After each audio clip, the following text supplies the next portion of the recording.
Salut la compagnie, on se retrouve pour une nouvelle vidéo. Alors il m'est arrivé une tuile, et ça arrive bien sûr tout le temps l'hiver. J'ai le chauffage chinois des gosses de leur chambre. En fait, j'ai sur le côté du mobil-home, on avait installé un chauffage chinois, quoi. Il était déjà installé avant. Moi, j'ai juste changé la pompe parce qu'elle était morte. Et c'est un chauffage qui avait à peu près entre 8 ou 9 ans. Et il commençait à faire énormément de bruit dès qu'il se mettait en route, les roulements qui chantaient et tout, et c'était insupportable, quoi. Donc j'ai voulu essayer de voir si je pouvais démonter les roulements pour changer les roulements. Et bien évidemment, en voulant extraire la turbine d'air qui sert pour le mélange d'air de la combustion, les ailettes elles ont pété parce que c'est complètement rouillé et compagnie. Donc du coup pas le choix, on change le chauffage chinois. Ça tombe bien, j'ai eu une demande de partenariat de la part de Vevor. Ils m'ont proposé donc de leur tester, de faire une vidéo justement sur un chauffage chinois. Alors le chauffage chinois qu'ils me proposaient, c'était un chauffage 2 kW ou un modèle tout complet, vous savez, avec le réservoir intégré et compagnie. Donc du coup j'ai regardé qu'est-ce que je pouvais faire si je prenais le modèle complet, mais ça m'embêtait parce qu'il fallait que je mette la commande des portées et tout. Donc je leur ai envoyé un mail, je leur ai dit écoutez, le modèle 2 kW m'intéresse, mais est-il possible, est-ce que vous pouvez m'envoyer le modèle 8 kW? Ils m'ont répondu il n'y a pas de souci, on vous envoie ça et vous nous faites une belle vidéo. Donc aujourd'hui, partenariat avec Vevor et je vais vous présenter le chauffage chinois 8 kW. Vevor vous propose dans la description de ma vidéo un super code promo, donc n'hésitez pas, il faut cliquer sur le lien, vous allez sur le site, vous choisissez ce que vous voulez, vous rentrez le code promo et vous aurez je crois 5% supplémentaire. Voilà. Donc voilà, celui-ci, is back, is dead. Donc je l'ai démonté, hein. J'ai tout remonté, je veux dire, donc c'est pas grave, ça me permettra d'avoir quand même une carte mère, une bougie d'avance, un capteur de température, et voilà. Donc c'est pas cette turbine qui est défectueuse, c'est celle qui est à l'intérieur. Donc j'ai démonté, et quand vous démontez cette partie-là, vous avez une turbine marron qui sert pour le mélange d'air qui rentre à l'intérieur du chauffage. Donc ça aspire l'air par ici. Et ça se passe avec la combustion à l'intérieur. Et moi j'avais vraiment les roulements, ils chantaient quoi. Ils chantaient et vraiment ça couinait de ce niveau là. Donc j'ai dit moi je vais essayer de les tester. C'est pas la peine, c'est serti à la mort. Il faudrait des trucs pour les extraire. Alors, ce côté là extraire c'est très facile, il suffit de tirer, ça vient impeccable. Mais de l'autre côté c'est serti, un truc de fou. Enfin bref, j'ai pas pu le démonter proprement sans le casser. Du coup, on change et aujourd'hui, je vais vous présenter le chauffage 8 kW de chez Vevor. Allez, je vous déballe ça et on en parle de suite. Allez, tout fraîchement reçu de chez Vevor. Donc j'ai juste ouvert pour voir un petit peu. Hop, on va enlever la chaise. Alors, dedans, une notice. Alors en anglais et en anglais, c'est pas grave, ça c'est assez simple à comprendre. Qu'est-ce qu'on a? On a le réservoir, donc, je suppose que dedans, voilà, donc c'est un réservoir de 10 litres. Dedans il doit y avoir le nécessaire pour le fixer et faire le trou, c'est ça, donc le nécessaire pour le fixer ici. Et ensuite il y a l'emplacement ici, il faut faire un trou, passer ça, donc ça je vous montrerai si vous voulez, mais bon c'est très simple, hein. Il suffit de passer je sais pas moi, un câble électrique, de le faire repasser par là. On met le petit embout qui est juste là, je vais vous montrer, on passe le fil électrique là-dedans, il va y aller forcément tout seul et il va se mettre en place. Bon, ça c'est pas compliqué à mettre, mais moi ça sert à rien, je vais pas l'installer puisque j'ai déjà un réservoir. Donc ça, on met ça là-dedans. Impeccable. On a le silencieux avec une patte de fixation. La petite plaque pour fixer le chauffage chinois sur un support. Voilà. Ensuite, j'ai mon cutter qui doit être par là. Voilà. Alors, une boîte, un carton. Qu'est-ce qu'on a dedans?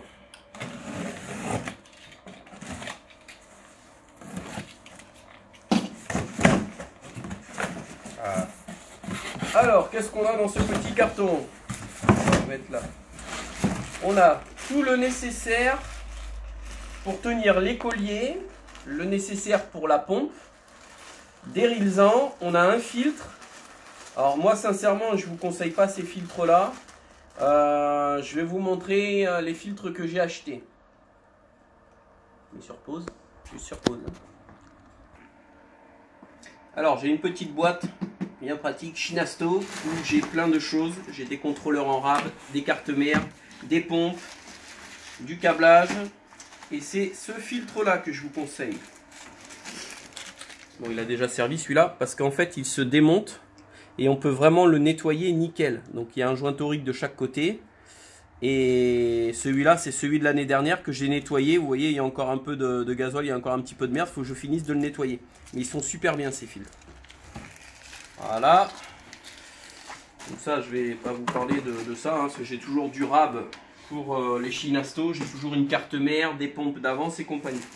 Donc on a dit qu'on avait le nécessaire pour fixer tout comme il faut le chauffage chinois. On a un répartiteur d'air, donc ça j'aime bien, parce qu'en fait ce répartiteur, on le voit bien, il est conique ici.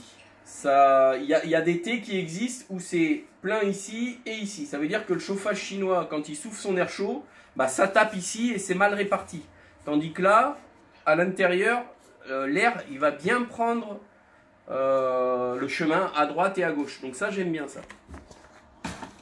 Ensuite, on a une sortie d'air, hein, normale. Simple. On a le tuyau d'échappement. On a le petit tuyau qui est flexible pour l'arrivée d'air du chauffage chinois. On a son petit filtre à air. Bon, alors ça, c'est pareil. Hein. C'est pas génial, il n'y a pas de mousse, il n'y a rien dedans. Donc je vous conseille de mettre un vrai filtre à air. Et encore, normalement il est prévu pour fonctionner uniquement avec ça. Parce que c'est le contrôleur qui fait le mélange d'air entre l'arrivée de gasoil et l'air. Donc c'est vrai que si on met un autre filtre à air, il se peut qu'il y ait des perturbations au niveau du chauffage. Donc le mieux c'est finalement de mettre ce qui donne avec. On a une buse extensible d'air, donc ça bon, on fera pas grand chose avec ça. Ça il vous faudra acheter suivant où est votre chauffage. Donc moi je l'ai mis, j'ai quoi, j'ai 10 cm entre la bouche et la séparation, donc il n'y a pas de, moi j'ai besoin que de ça. Mais sinon ça c'est du diamètre 80, on le trouve un peu partout hein. À l'intérieur on a la pompe. Alors ces pompes là, ça fait un boucan du diable. Alors, moi je vais pas l'installer puisque moi j'en ai déjà une, mais je vais vous montrer. J'ai acheté aussi une pompe silencieuse, donc je vais vous montrer la différence. À l'intérieur on a le câblage avec son fusible et on a un tuyau d'alimentation. Alors ça c'est pareil hein. Moi j'ai mis directement de la durite de gasoil, la vraie durite ça doit être du 5 ou du 4 mm. Ça vous oubliez hein, parce que c'est pas terrible hein. Ensuite on va passer aux choses sérieuses. On va sortir le bestiau. Alors le bestiau, hop, on va couper les petits scotch. Voilà. Dans la boîte on a son contrôleur.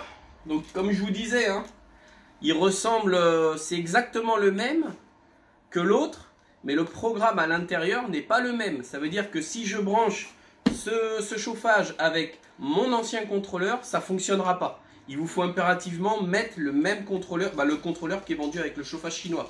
Par contre, les connectiques, c'est exactement les mêmes. J'aurais pas besoin de prendre le faisceau, de retirer le faisceau. Je vais garder moi mon faisceau existant, c'est exactement le même. Donc on a ça, on a une petite télécommande on-off pour l'allumer de loin et augmenter ou diminuer dans les menus. Voilà, et après on a la bébête. Voilà, la bébête. Donc estampillé Vevor. Donc on voit bien que c'est un chauffage 8 kW. Alors sincèrement, entre le 5 kW et le 8 kW, je vois pas de différence. C'est exactement les mêmes, c'est exactement le même. Le poids, la longueur, la grosseur. Alors je pense qu'en fait le 8 kW il est un petit peu plus boosté que le 5 kW, ça change dans les programmes. Mais si vous achetez un 5 kW, vous pourrez le faire fonctionner en 8 kW de toute façon. Donc il suffira de bidouiller un petit peu dans les menus. Alors il est tout en plastique. On a son joint d'étanchéité. Ensuite, ici ça se dévisse. C'est un quart de tour ou c'est. Non, c'est voilà, c'est si ça se dévisse. Et on peut accéder au chauffage. Donc ici il y a des choses à faire de temps en temps. Un petit coup de soufflette, un petit coup de nettoyage. Dans ce chauffage, on a la carte mère, donc c'est la carte qui contrôle tout le bon fonctionnement du chauffage. On a la bougie d'allumage qui est ici. Donc ça, je vous conseille, c'est pareil, d'avoir toujours durable. Hein. Moi, j'ai toujours des bougies d'avance. J'ai une résistance ici parce que on a sur le dessus, collé sur les ailettes du chauffage, une résistance thermique. Ça, c'est ce qui dit que votre chauffage est allumé à la carte mère. Si vous avez un souci au niveau de la température ici, lui, il va se couper automatiquement le chauffage. C'est une sécurité. Donc moi, j'ai une résistance d'avance, des bougies d'avance, j'ai des cartes mères d'avance, j'ai des pompes d'avance, j'ai des filtres. Et voilà. J'ai aussi les joints d'étanchéité parce que c'est bien une fois par an de le démonter, cette partie-là, d'enlever la partie ventilation. Alors ce que je trouve dommage sur la partie ventilation de ces chauffages chinois, et je pense que c'est là la différence entre les Ebers pas chers, là, Ebers pas chers, Ebers pas chers, s'ils sont chers justement, et ces chauffages chinois, c'est au niveau du moteur de ventilation. Ces moteurs de ventilation sont des moteurs à balai. Donc forcément, ils s'usent. On a le charbon du balai qui vient à l'intérieur, ça fait une espèce de pâte abrasif. Ça commence à faire du bruit. Et je pense que les autres chauffages d'autres marques, hors Chinasto, donc Ebers pas cher, il y a les autres, là, les D4, là, je ne sais plus comment ils s'appellent. Enfin bref, vous m'avez compris. Le système de motorisation, je pense que c'est des moteurs brushless, c'est-à-dire c'est des moteurs sans balai. Donc fatalement, il n'y a qu'un roulement de chaque côté et ça s'use beaucoup moins qu'un moteur à balai. Après, c'est aussi la différence, c'est le prix, hein. Là, il y en a pour 115 balles. Un chauffage D4 de chez je sais plus qui, là, la marque, c'est 500 balles. Un Ebers pas cher, c'est encore plus cher. Et c'est pour ça que c'est pas cher. Non, c'est pas ça. Enfin bref. Voilà la petite présentation du chauffage. Donc maintenant, ce qu'on va faire, c'est que je vais aller l'installer. Donc c'est-à-dire que j'ai déjà démonté mon vieux. J'ai simplement lui à remettre en place. Raccordé ici, on a l'arrivée d'air. Non, l'arrivée d'air est ici. On a l'arrivée de gasoil qui est ici. Et ici, j'ai mon échappement. J'ai juste ça à raccorder, à brancher ma prise. Et à ce moment-là, on se retrouve directement sur la télécommande pour voir comment ça fonctionne. Allez, let's go! Donc on est là. Alors ce qu'on va faire, c'est que ici j'avais l'ancienne commande. Alors l'ancienne commande ressemble comme deux gouttes d'eau à la nouvelle, sauf que le programme à l'intérieur n'est pas le même. Et en fait, ce que je vais faire, c'est que je vais garder le faisceau qui est raccordé d'origine parce que c'est les mêmes connectiques. Ce qu'on va faire, donc on va enlever, j'ai déjà débranché, je vais enlever cette ancienne, ça c'est l'ancien contrôleur, et je vais mettre le nouveau contrôleur ici, et j'ai juste à remettre mon chauffage chinois à l'ancien emplacement, de le raccorder, et normalement il devrait se mettre en route tout seul, donc c'est ce qu'on va faire. Allez, on va se retrouver sur le côté du mobil-home. Alors là c'est Shanghai, hein. Avec toute la pluie qu'il y a eu, j'ai dû mettre des trucs, c'est rempli de boue. Ici, ça a toujours été très très humide ici, hein. Enfin bref, on n'est pas là pour ça. Donc le réservoir, il est ici. Comme je vous disais, le filtre, Donc ça, je l'ai nettoyé chaque année avant de le remettre en route. Je le démonte, quoi, je le change. Hein. Je le change. Celui-là, j'en profite pour le nettoyer. Je mets un neuf. Et en fait, j'en ai toujours 2 ou 3 d'avance. Voilà. Hop, ensuite, on va sur le côté. On a la pompe qui est juste ici. Et on a l'installation du chauffage, donc qui est en extérieur, qui est à l'abri. Donc ici, il n'y a pas d'eau. Du moins, il n'y a pas d'eau qui coule ici. Malheureusement, j'ai pas de gouttière pour ici, donc ça tombe à peu près là. C'est pas très grave. Le principal, c'est que toute cette partie-là, il n'y a jamais d'eau. Donc voilà. Donc on a le chauffage qui est installé ici. Donc ça, c'est mon alimentation. Pour éviter d'avoir une batterie, j'avais une vieille batterie, mais bon, après quelques années, elles sont mortes. Donc j'ai opté pour une alimentation 350 watts. Ça suffit largement. J'ai un deuxième Shinasto qui est branché dessus. Je ferai une vidéo un petit peu plus tard. Ça, c'était le faisceau, un ancien faisceau. Du coup, comme je vous disais, j'ai raccordé le chauffage à l'ancien câble. Hein. J'ai pas comment ça s'appelle. J'ai rien touché. Ça, c'est ce que je mets en haut. J'aspire l'air de l'intérieur du chauffage chinois. Et comme ça, en fait, il aspire l'air chaud, déjà, ou l'air, pas l'air extérieur. Il aspire l'air du mobil-home et il le repulse dans l'intérieur. Donc, juste derrière ça, j'ai un diffuseur qui part à gauche et à droite. Ici, j'ai la chambre du grand. Et ici, tout ici, c'est la chambre du petit. Allez, on va mettre ça en route et je vais vous montrer la commande. Donc voilà, comme je vous disais, j'ai démonté l'ancien contrôleur. Et là, voici le nouveau contrôleur. Donc quand je vous dis que ce sont les mêmes, ce sont exactement les mêmes. Même les fils. Vous voyez, on a la masse, on a le plus et on a l'information. Là, pareil. La seule chose qui différencie, c'est le programme qui est à l'intérieur. Ça, c'est l'ancienne version. Donc, celle-là fonctionne avec l'ancienne carte du Shinasto. Et celui-là fonctionne avec le nouveau chauffage. Donc, ça, c'est très simple. Hein. J'ai déjà tout prévu. J'ai plus qu'à mettre ça. Hop, le faire passer là. Voilà. Hop, je le remets comme il était. Voilà. Je lui remets ces 2 vis. Et ici, on est dans la salle de bain, ça sera nickel. Donc on se retrouve devant le contrôleur. Écoutez, le contrôleur très simple, hein. Température de la pièce, le voltage. Ensuite, on a une touche paramètres, une touche OK, des flèches et l'allumage. Dans un premier temps, il va falloir amorcer le circuit, il va falloir amorcer la pompe. Pour ce faire, il suffit d'appuyer sur les 2 flèches. Voilà. La pompe, elle s'active. Donc, je ne vais pas le faire puisque moi, c'est déjà... Ah, zut. Je ne vais pas le faire parce que c'est déjà... Je vous remontre. Et pour... là, vous la mettez en route. Et en appuyant sur les touches ici, vous l'éteignez. Allez, je vous le montre vite fait. Voilà. Et là, en appuyant là, voilà, on arrête. Donc vous amorcez la pompe vous regardez jusqu'au chauffage. Dès que le gasoil arrive à l'entrée du chauffage, vous arrêtez. Il faudra le faire plusieurs fois suivant la longueur des tuyaux. Ensuite, on va allumer le chauffage. Donc il suffit d'appuyer sur ce bouton, de rester appuyé quelques secondes. Et là, on a le chauffage qui va se mettre en route. Donc on a le témoin de la bougie qui s'allume. Alors là, on a 3 niveaux. On a plus que 3 niveaux. On a H1, c'est vitesse minimum.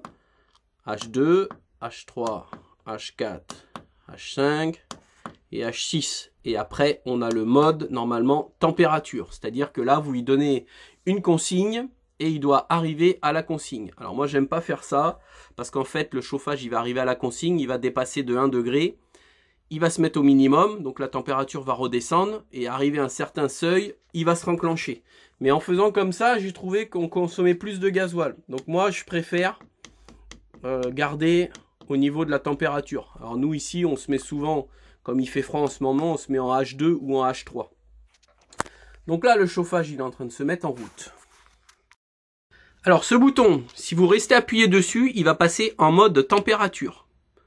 Donc on reste appuyé, il passe en mode température. Donc là vous dites à votre chauffage, je veux qu'il fasse 20 degrés.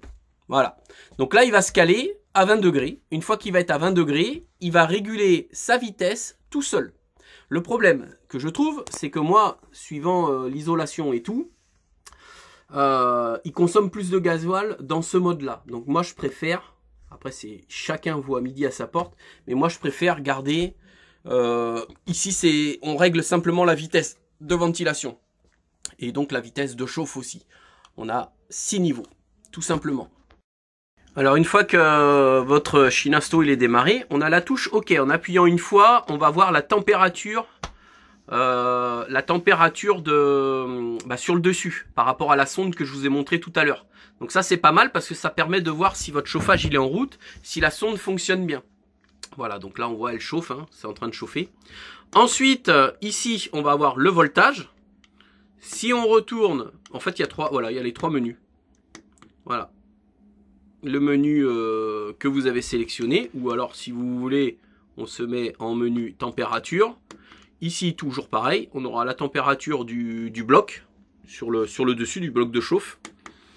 On aura le voltage. Donc moi j'ai réglé mon comment ça s'appelle, on va dire ça que c'est un onduleur. Je l'ai réglé à 13 volts.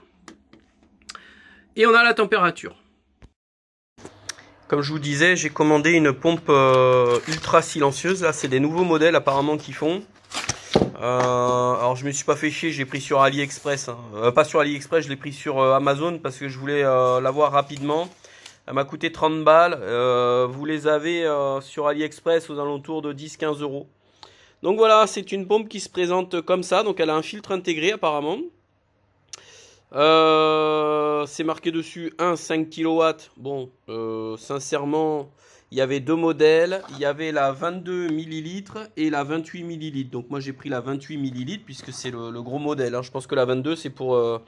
je sais pas, il y a deux modèles de pompe. J'ai pris celle qui envoie le plus. Et de toute façon, je crois que c'est ce qui avait marqué aussi sur mon autre pompe, c'était une 28 ml. Donc j'ai repris la même, mais en mode silencieux.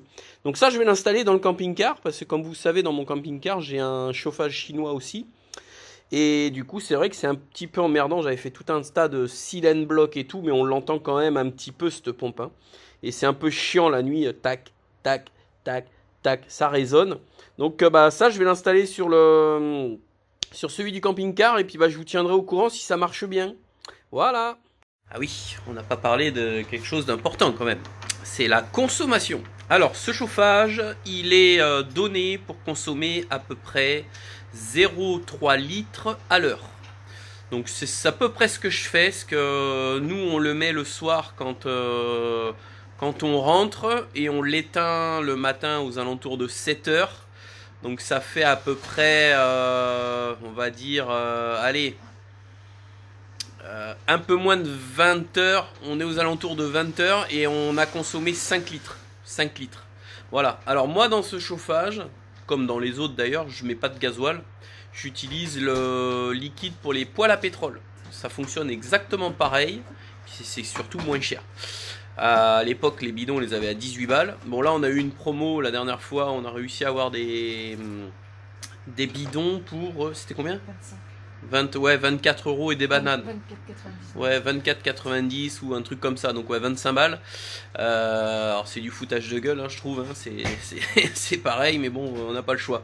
Donc du coup, on avait acheté le stock pour pouvoir passer l'hiver tranquille, du moins pour chauffer les deux chambres. Voilà, allez les gars, je vous dis à très très vite pour la prochaine vidéo. Salut YouTube!